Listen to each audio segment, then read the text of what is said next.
Je vais rapidement donner mon avis sur comment on fait le calcul de densité.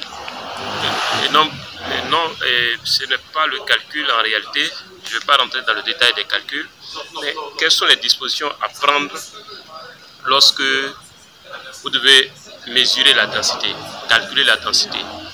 Par exemple, vous allez faire le calcul de densité sur des échantillons de carottes. Alors, vous allez avoir deux types d'échantillons de carottes. Donc ça, c'est à noter. Il y a deux types d'échantillons de carottes. Puisqu'au départ, vous forez, vous allez être dans la zone oxydée.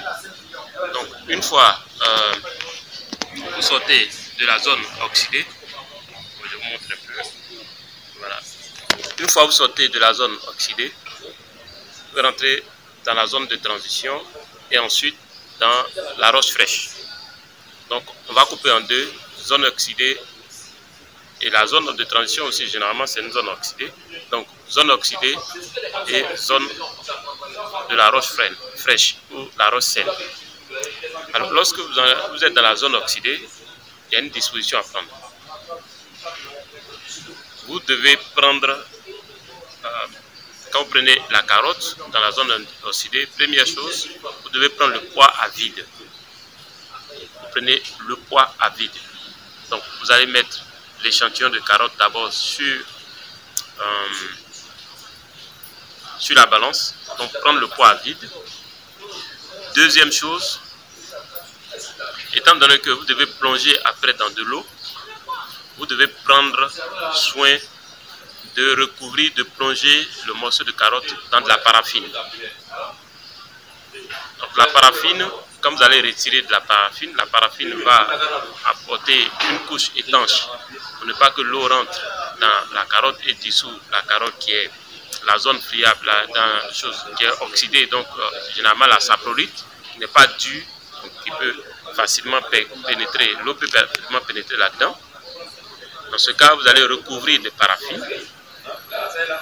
Et ensuite, si c'est un peu cassé, vous allez prendre aussi des scotch pour emballer. En ce moment, vous pesez encore cet échantillon avant de plonger dans l'eau, de prendre le poids lorsque vous plongez.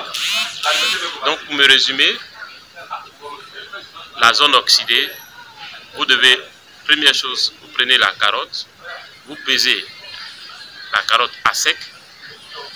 Deuxième chose, étant donné que vous êtes dans la zone oxydée et que vous allez plonger la carotte dans l'eau après, pour ne pas que l'eau mouille la carotte ou percole dans l'échantillon qui est généralement la zone de saprolite, vous allez recouvrir, vous allez d'abord plonger l'échantillon dans de la paraffine.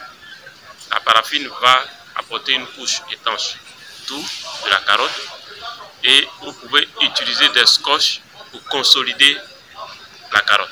En ce moment, vous faites vous pesez une deuxième fois la carotte avec la paraffine et le scotch. Et la troisième étape, qui est la dernière étape, c'est de plonger dans l'eau et de prendre le poids de la paraffine, de l'échantillon lorsqu'il est plongé dans l'eau. Donc, ça vous permet de calculer la densité après, parce que vous allez retirer le poids de la paraffine et des scotch et vous avez déjà le poids à vide de votre carotte avant de plonger dans l'eau.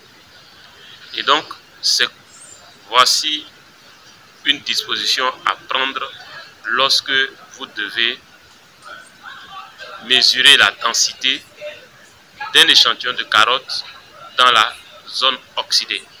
Voilà ce que je voulais donner comme réponse à la question de l'abonné qui demandait quelles sont les dispositions à prendre lorsque on veut calculer la densité d'une carotte oxydée. Merci, donc à très bientôt.